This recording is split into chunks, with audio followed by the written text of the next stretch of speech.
What do y'all think? Let me know in the comments. Join the conversation. But what do y'all think? Do y'all believe that Ramona died at the end, or do you believe that she lived? Welcome back to another episode of Road to William. Now, before we start, I gotta reintroduce my cousin Ashley from Ballin Basketball Show. Tell them about your channel and why they should tune into you. Yeah, my name's Ashley Abby Ballin. You can follow me on all platforms, Ashley Abby Ballin. My show is I Be Ballin Basketball Show, and I talk about the NBA and the WNBA, all the trades, free agency, all the drama for your mama. You know, I talk about basketball movie reviews. I give you all the insights and basketball analysis with my guests. And also, I do NBA 2K. And so I also take suggestions on what you guys, want me to discuss, certain team player. I'm all ears, and stay balling. Stay ballin'. Yes, go check out Ashley's channel. Real quick, I'm about to switch hats. See, I was trying to get your reaction. You ain't say nothing. But I had a what reaction? It was like the wild, wild west. I was scaring myself a little bit. I was like, wait a minute now. Hold on. But no, yeah, go check out Ashley I Be Ballin' Basketball Show. Today we're reviewing Woman in the Yard. It dropped a few months ago, and I was able to see it in theaters. You know, I like to go to the movies. I love movies. It's just a different experience. I love it. I love watching stuff at home, but it's different when you go to the theaters. And it got me a more opportunity to see other films to look out for too. So, and I know Ashley, real quick, before we even dive into Woman in the Yard, because it is a very complex film, which I loved about it, one of the reasons why I loved it. But tell us about, did you watch that movie that just came out, Drop? Yes, I did see that movie drop. It How'd you was feel about it? intense. Could you give us a little? I want to see if I want to see it because I saw the trailer, but I want to get your insight if it was good or not. Yeah, Drop is about, woman and she's going on a date. She hasn't dated in a while because of past trauma with her dating relationship. And so throughout the movie on the date, she receives like these different messages on the date and she doesn't know who is sending them, but she figures it's a person in the restaurant and they're trying to figure out who it is, why they're sending her these messages, and she answers it, and it's someone texting her saying do this, do that, do this, do that. And if she don't, her family's lives are at risk. So throughout the movie I'm trying to guess, is it who is it? Because she meets certain people in the restaurant. I'll be like, is it her? Is it him? Is it the date? You know? And then we're like, oh, does it has something to do with her past? Like what's going on? So that's what I was trying to think of. Who could it be? Why? It definitely got some action moments in there. But yeah, throughout the movie, my mind was like, oh, she's a horrible date. I said, that's not what it's about. It's not about if she's a good dater or not. It's That's about, funny. you know, it's about, okay, who's sending her this stuff and why and how can she get out of it? Not, oh, I Right. want to go on a date with her again. I said, that's not what it's about. Right. And also, can you really be a good date if, Mm. you're worried about, Oh yeah, I'll definitely check it out. People out there listening, watching, let me know if y'all had watched the film yet. But yeah, that sounds good. But yeah, thanks for giving us a quick breakdown on the new movie. And oh, yeah. last was making a head ass too.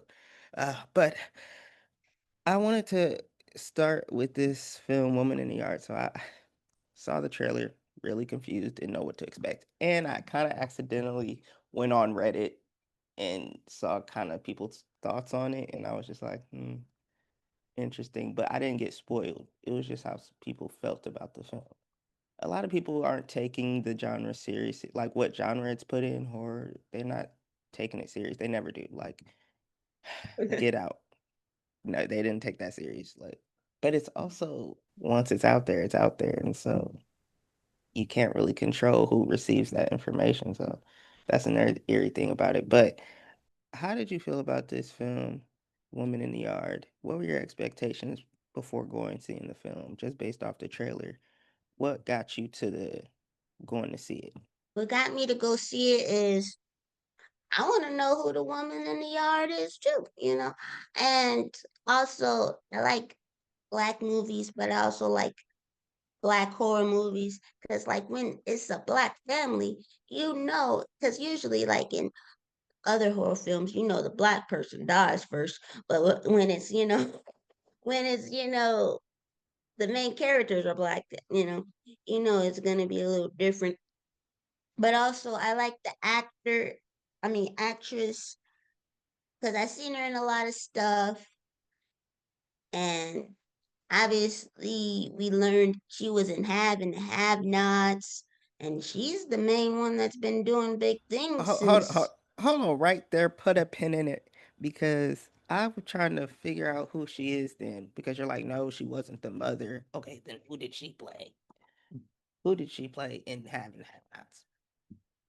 What I season? haven't watched that in so long. That's the problem. But it had to have been related to the mom in some form or fashion. I don't remember seeing her. I don't remember seeing her. I don't remember seeing I do remember seeing her, but her. she wasn't like a main character. She came in a little later. Maybe that's why I left at some point and I came back only for the Whoa. season finale. I was like, oh, everybody died. Okay. Mm. Except So yeah, Veronica. Okay. Bet. I can't remember if Okay, she's like Hannah's sister. so Woman in the Yard. The story is about the mother, Ramona, and her kids, Taylor and Annie.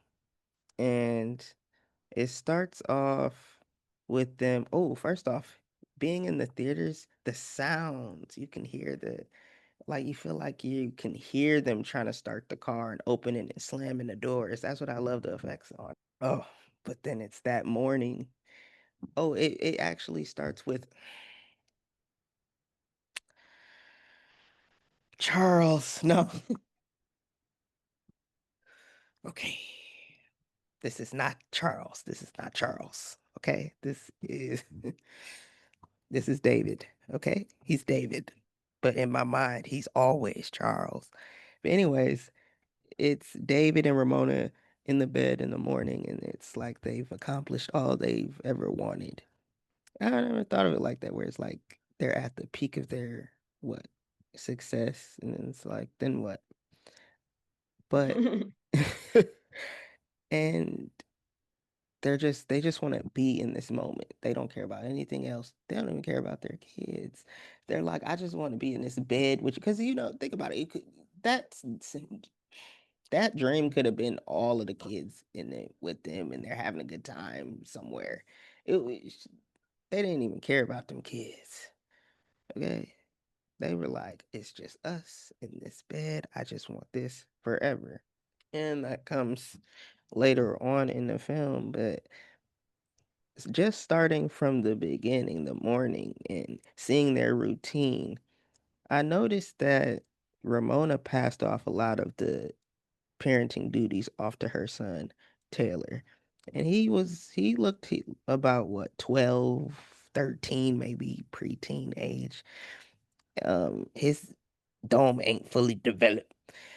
And we're going to dive into him later, but he's taking care of his little sister, Annie. And she, life hasn't like hit her yet. You know what I mean? Like she still experiences pure joy. Like that childhood, she sparks that. And so, but she's starting to see like her mom is changing. And this is all in the past 2 weeks. That's what the time frame they gave us. And so she's used to seeing her mom in a different way. She's used to seeing her dad there. Same with the son. And he kind of found a mug of his father in the attic. Which that's an interesting perspective too, but we could go back to that too. But he found um a mug that he brought down, washed it, put it on the table as he was setting the table for just him and his sister, because he got into a routine that his mom is just gonna stay in the bed. She was in an accident. We learned they're in an accident. That's how the dad dies. But Ramona survived, and so she had a broken leg or something. And she was healing and she could walk around, but she was just depressed in bed, so she didn't do a lot. But she was passed the duties on to him because she's like, I can't deal with life, but we got this house, just make sure there's food on the table, basically. And they have this dog, and anytime they horror films invite pets, I'm already stressed, right? I'm already stressed. But Oh, and so he's gotten into this routine, and for whatever this reason is today is the day. We'll dive into that too. But some reason today is the day that Ramona gets out of bed. She's made some type of decision at some point, and she's out the bed. She's messing up the routine in Taylor's eyes, like, whoa, I didn't even know you was coming down. But I'll add a plate to your chair, blah, blah, blah. I noticed how she talks to Annie, and we can dive into that too. But how did you feel about the first half of the film in the morning of and these characters they introduced? I definitely thought was like, who's taking care of them? They look like they're in the middle of nowhere, no neighbors. Um, and I like that they had a dog in it. Uh, Anytime there's an animal, I'd be like, yo, something happens to this animal, I'm not gonna like it anymore. I'm not gonna like the film anymore. But I also thought, well, her leg is broken, so that's gonna be a problem later on. But I for the first, I might want to say maybe for the entire. So this movie was like what, hour and 25 minutes. I think for Yeah. the first hour and 24 minutes, I disliked the movie. I did not like her one bit. Even as Dang. the story went on, I did Dang. not like her. I said, why? It's like she always had an attitude. She was mean to the son. Then later on, she was mean to the daughter. And she kept saying, I'm sorry, I'm sorry.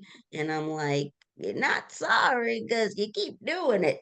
And I just felt like this is terrible because I also, oh, the son, he was taking care of like different responsibilities. He probably was taking care of the little sister, taking care of the dog. And I did Yeah. notice, like, yeah, they're having problems paying different things because they're out of dog food and, different things like that.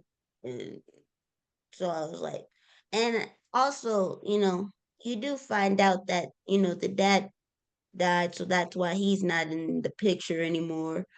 Um, and so there's like grief and depression, and I'm sure the kids are sad about their dad.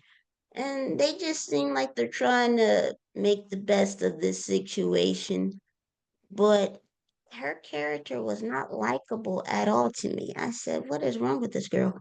I mean, woman. And so later on, you start to see, why she feels so broken. And you trying to figure out, like, what is this woman in the yard? Why is she there? Different theories and opinions. Um, but yeah, I might have liked her for like 1 minute in the movie. So that was bad. I did I did like the son though.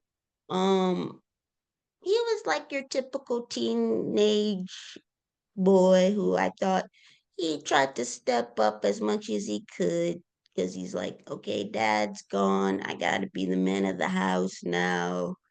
Um, so yeah, but my expectations, I mean, I wasn't really scared.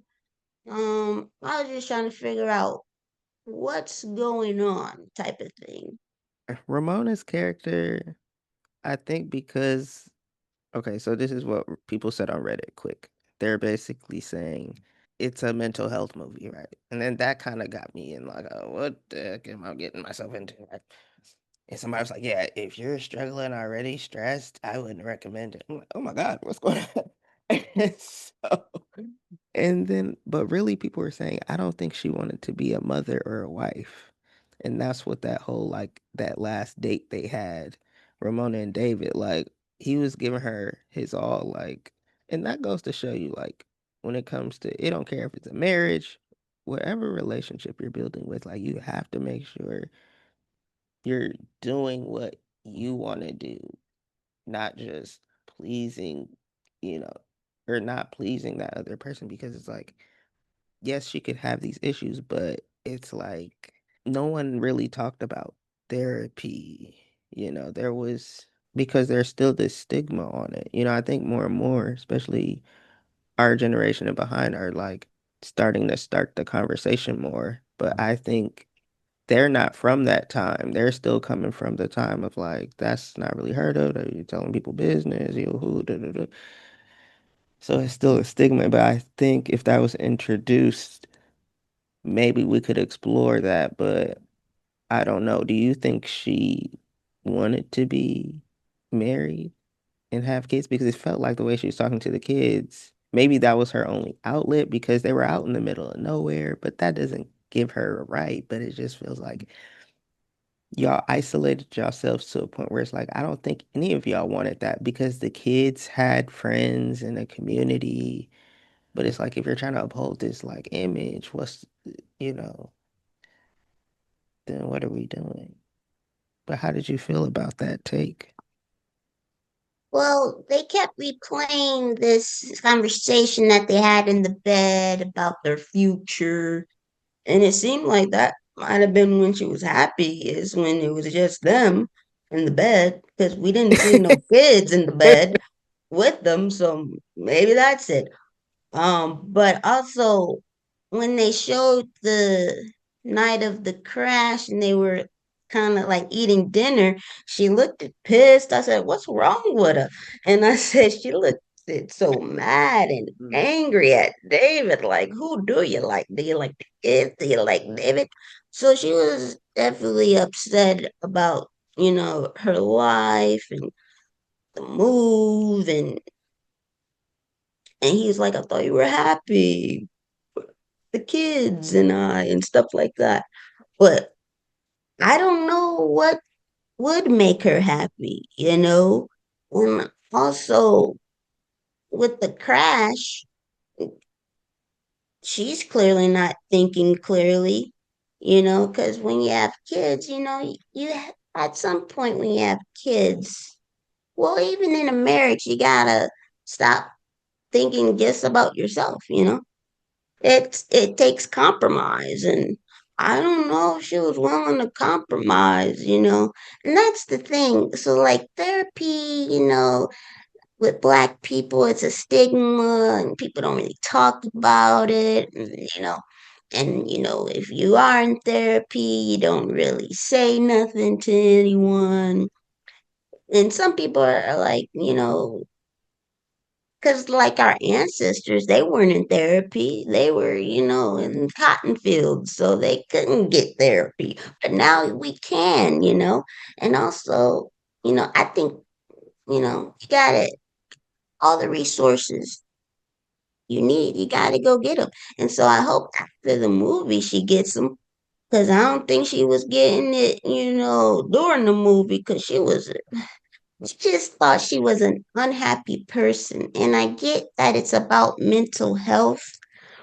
And so, yeah, we could dive into that more. But also, I just think in general, she was just not like, it could be like depression, but I also think like we can't be mad at life and mad at kids, mad at the husband, and just say, oh, it's because of my depression. I think she needs to get help with not only her depression, but just in life in general, you know, because something was wrong, something was the matter, and they kept replaying that, day in the bed, and that's when she was happiest.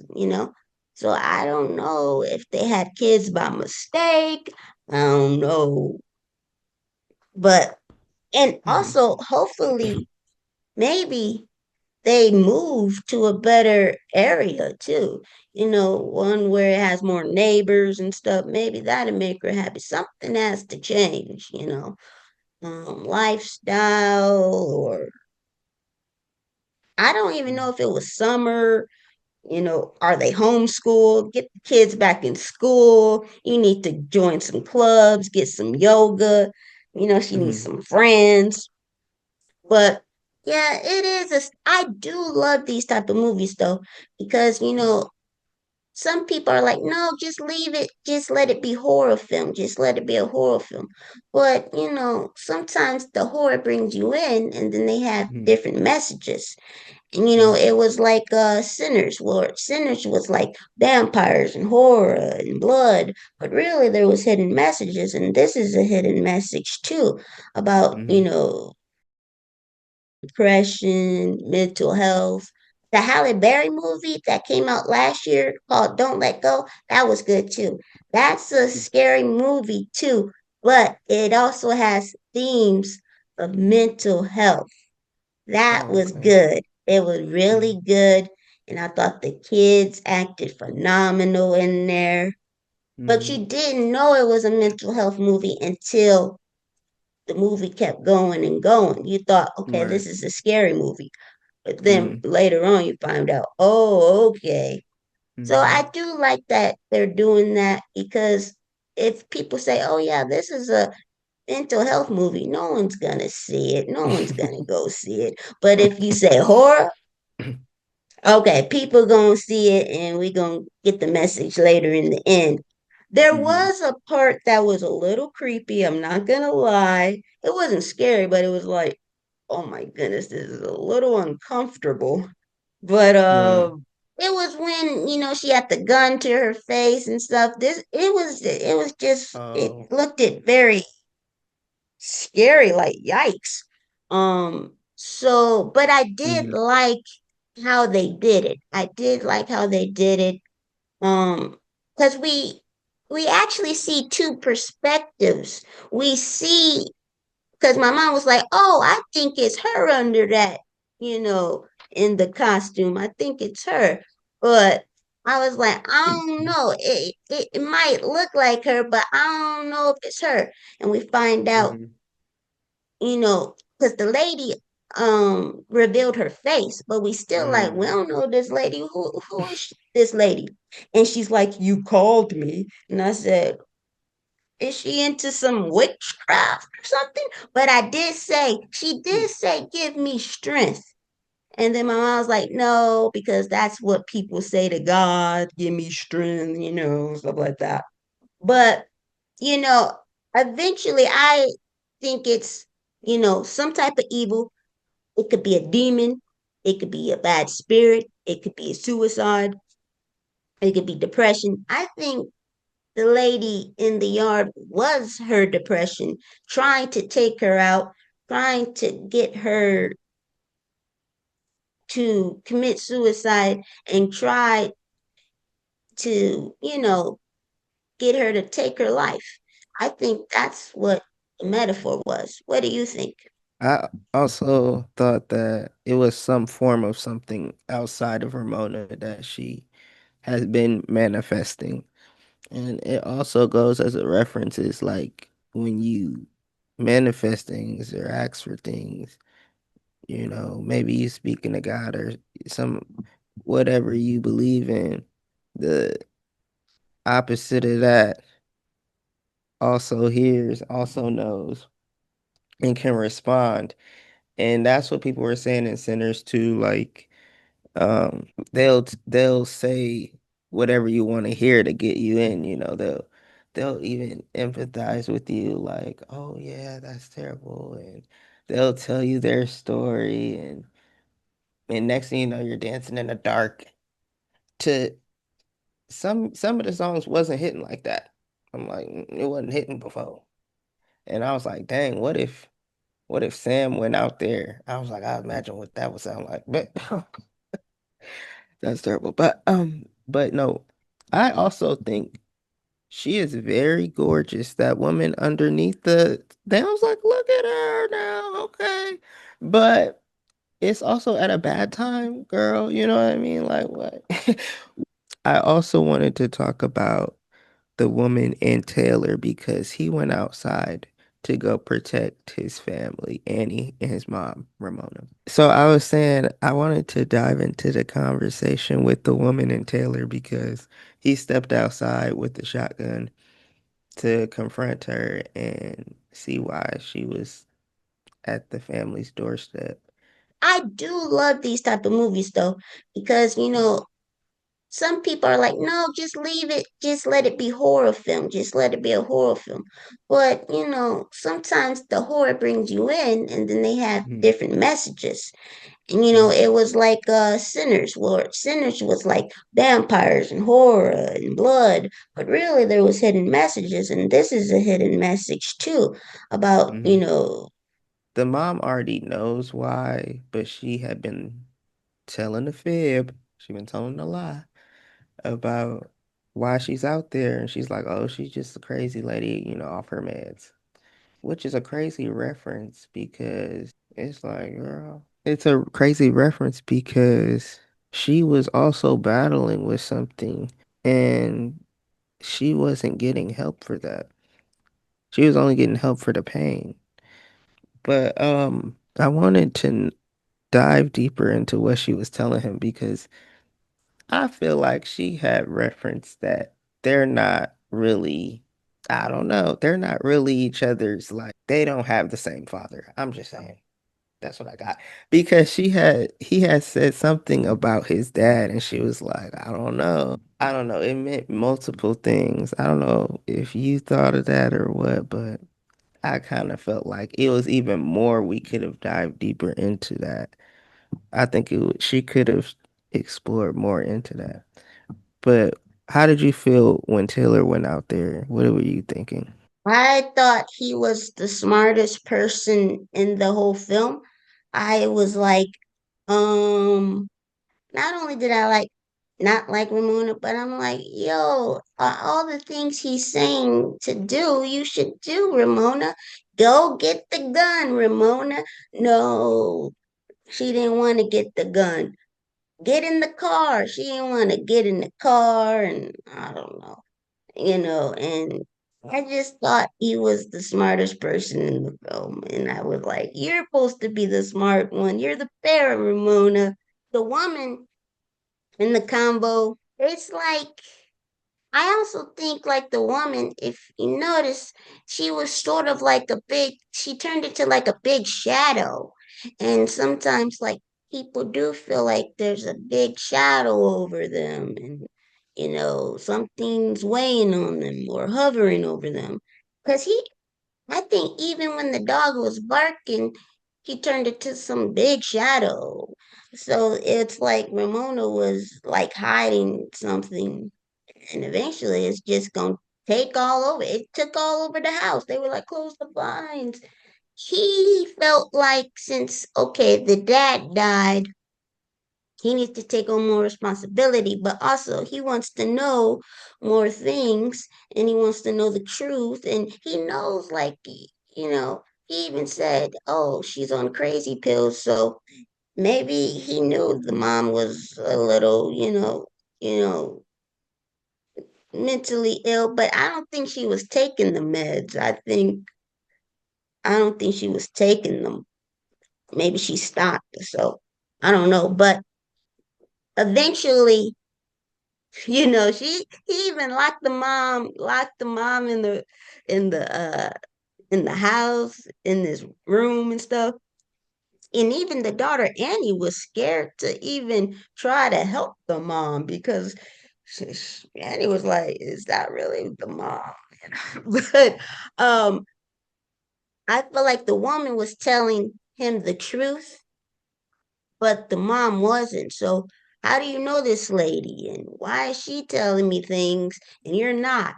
And what are you lying about? And so she lied and said the father was driving the car, but she was driving the car. Which brings me to another point. Why even lie about that? I don't know why you lying about that. Are you lying because you feel guilty that the dad's gone? It was raining, but also I feel like she was dealing with like mental health even then because she saw the lady in her rearview mirror too. So I feel like, did she crash the car on purpose? One, did she do that on purpose? And two, or did or was the lady, in the rearview mirrors saying, just do it, just do it, just crash. So I don't know if she did it on purpose or she was just scared of the lady in the car and then she accidentally crashed. I don't know. But why lie? Because you could have just said it's an honest mistake. You were driving, it was raining, you got distracted. So why lie about it? But maybe she was trying to, not look bad to her children, you know. I also feel like the woman was trying to cause some chaos in the house too. Because I feel like the woman underneath the the veil was basically, I mean, there was a scene where he was in her room and it was dark, and she was like, the woman under the veil was like, "Oh, look how happy your kids are without you," and showing her pictures of the future of her kids all grown up and successful. I feel like maybe that's what the mind does. It tricks you into thinking, "Oh, you're better off gone," and I think people who do commit suicide, it's not anything. I think it's mainly just an evil spirit telling you lies, tricking your mind into thinking, oh, there's no way out. It's not gonna get better from here. And I think that's what she was doing. And I'm like, oh, they did it. They showed it in a creative way, about mental health. Yeah, I think that when it comes to mental health, it should be addressed as often as you can because the mind is powerful and you have to remember that you have control, you have control of the mind. There is a power. There was a time where when I was growing up, going through it, and I didn't have consistent mental health, a therapist. That wasn't like part of what happened growing up, like for me. Because my point of view of it is we can call it an evil spirit or we can call it, taking accountability of needing help, because if you allow an evil spirit to come, that's one thing. But if we address it more, because not everyone is believes the same way or believe the same thing, but to make it as universal as possible is to make it as clear, you have to address your mental health, you know, at all costs. That's every day, not just therapy, but your routine and what media you intake and stuff like that. Yeah, so that's what I felt about that. That's why I could like separate her, what people may say, her attitude apart from what was like actually happening because it's only 2 weeks. People grieve different ways, and it's it's like what the kids are grieve, how the kids grieve versus how adults grieve.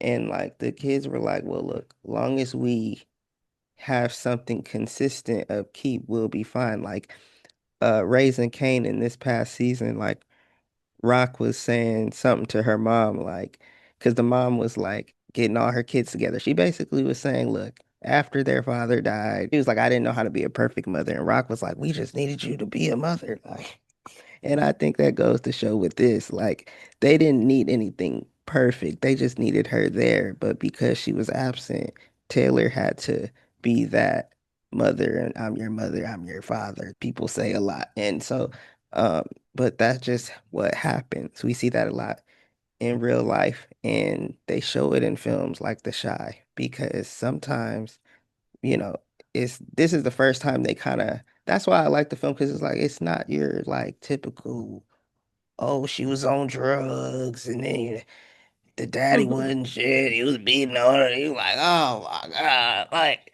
it was like, no, he was perfect, right?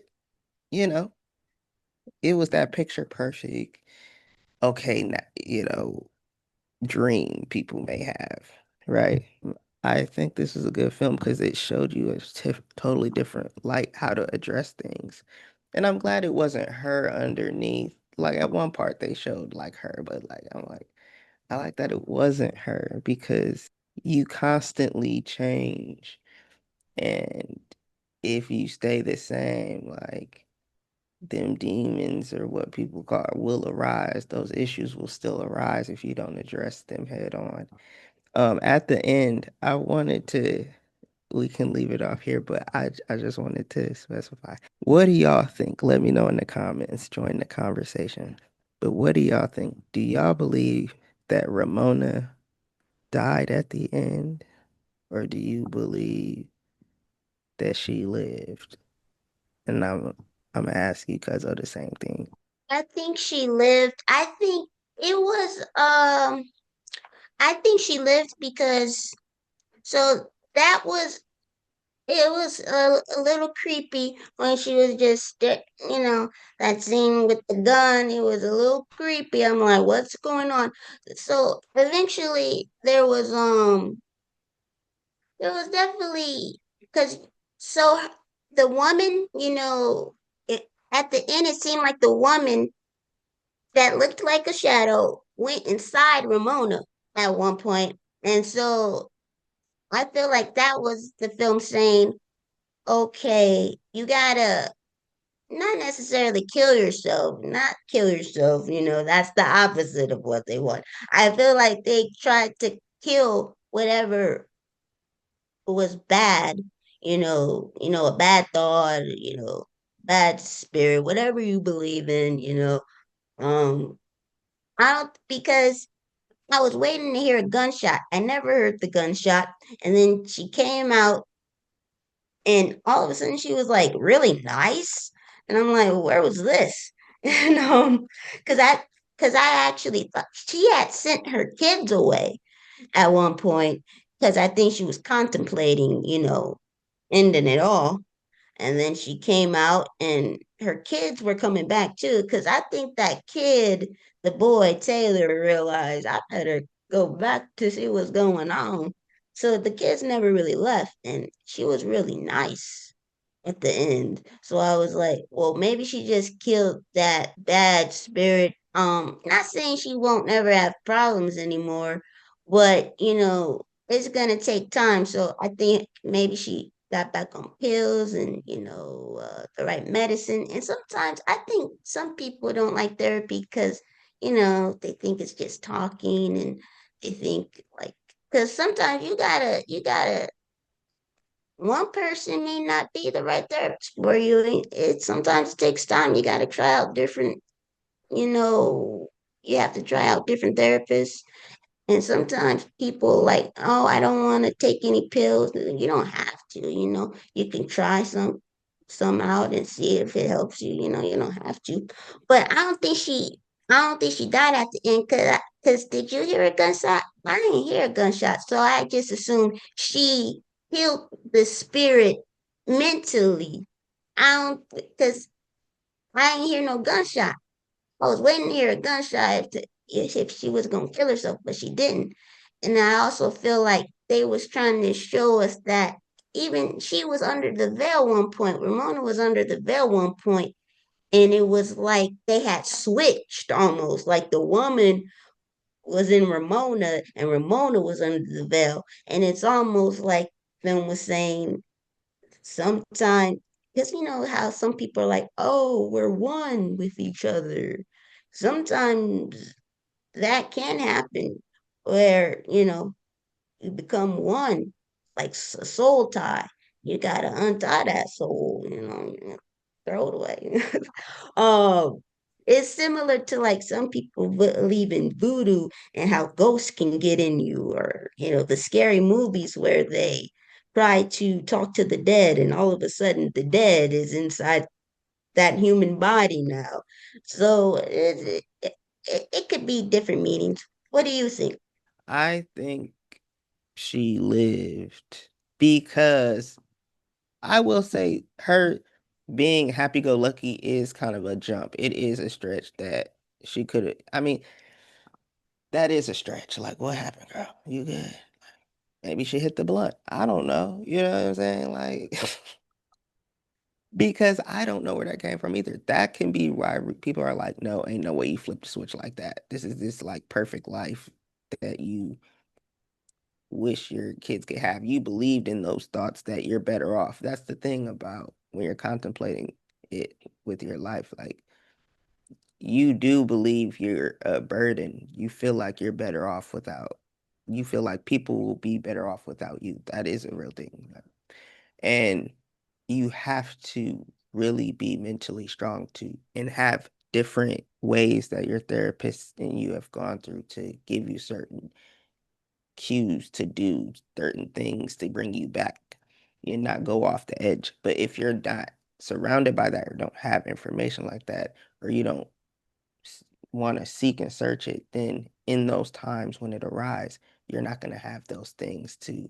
Some people count. Like I remember we were watching the one of those Untolds off Netflix where it's like, what's his name, Mecca? Like he was like he had to count. That's when he laid on that thing. He's like, I counted one, two, three. Like people have different things they do. I mean, whatever you got to do, but I do believe she lived only because certain things made me question, like at the end, like were we seeing it from our point of view? Certain letters were still flipped, and I'm like, I don't understand that. That's why Annie's character was interesting because through her learning was like she kept making those certain letters backwards, and that was also backwards where they ate at Ramona and David. So did you see those things and question like why did Annie, because she knew how, like maybe in her eyes she was doing it right, and I'm like, well, what world are we in? That's why sometimes I was confused because, like, wait, are we really living this moment? Did this really happen? You know? So what my take on it was they showed a lot of backwards R's, and they also Ramona was a painter, and like in some of her drawings, like you could see the woman in the yard. You could see sort of like her painting whatever she was going through, like that bad spirit or bad depression.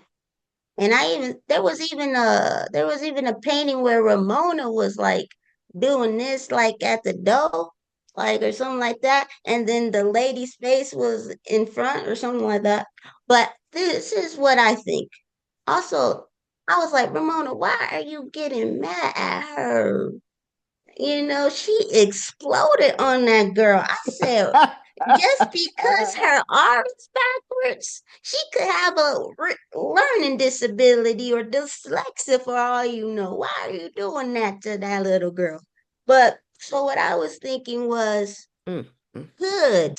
This is what I was thinking. I was like, hood.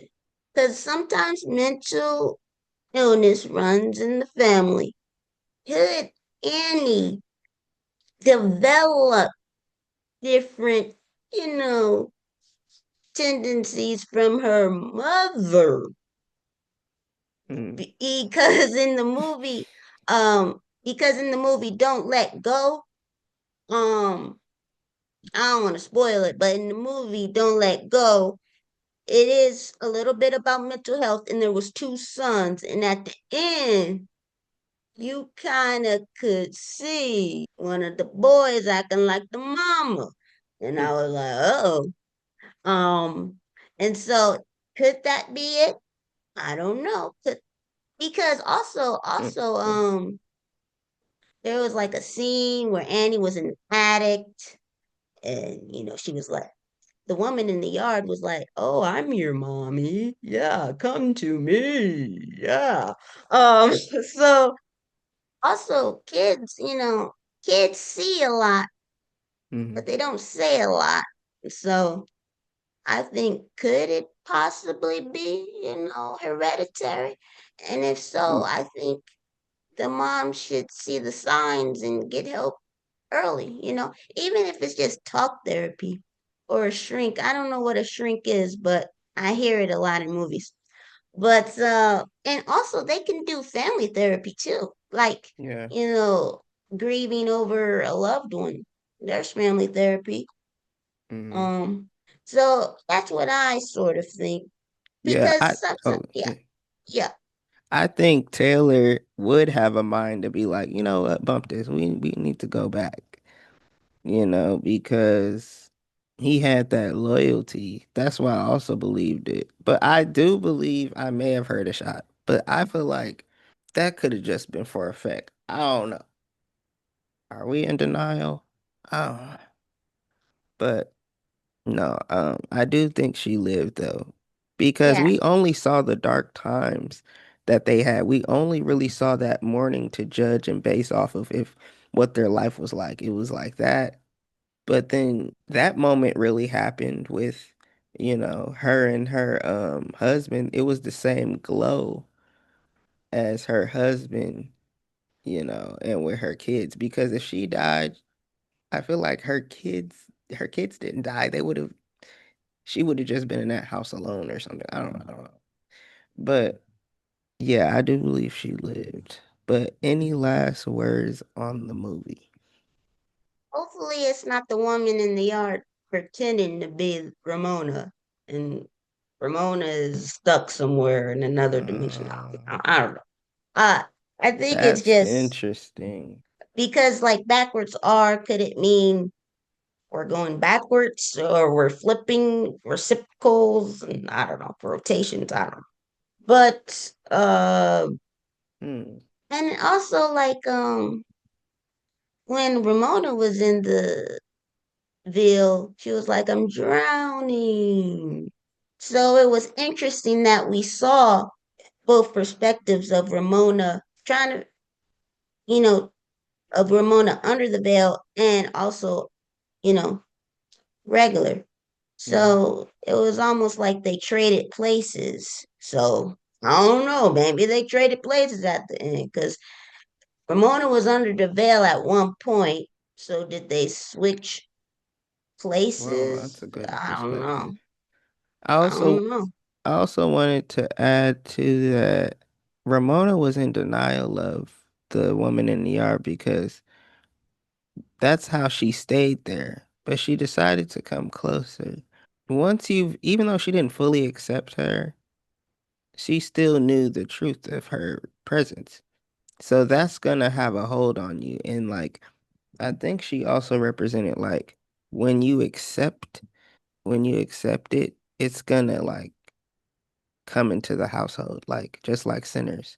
Because I noticed that she stayed outside, and it wasn't until Taylor went outside and came back in was when she really could come in because she wasn't nowhere inside the house until that conversation. Which is important because I feel like when you have that conversation, that's all he really needed.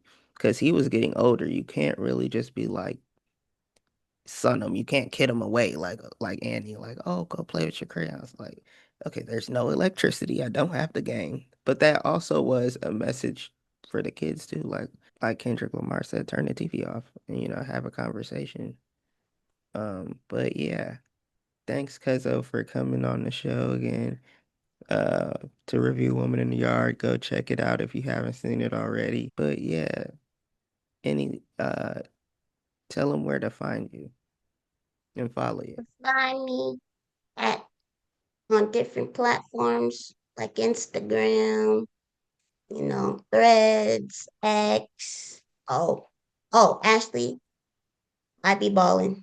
And also you can join my Facebook group, I be balling basketball Facebook group. You can also Mhm. subscribe to my channel and I have different community posts that talk about, women's basketball and, college and the NBA. The playoffs is here. Got another episode talking about Bucks and how they let me down. But yeah.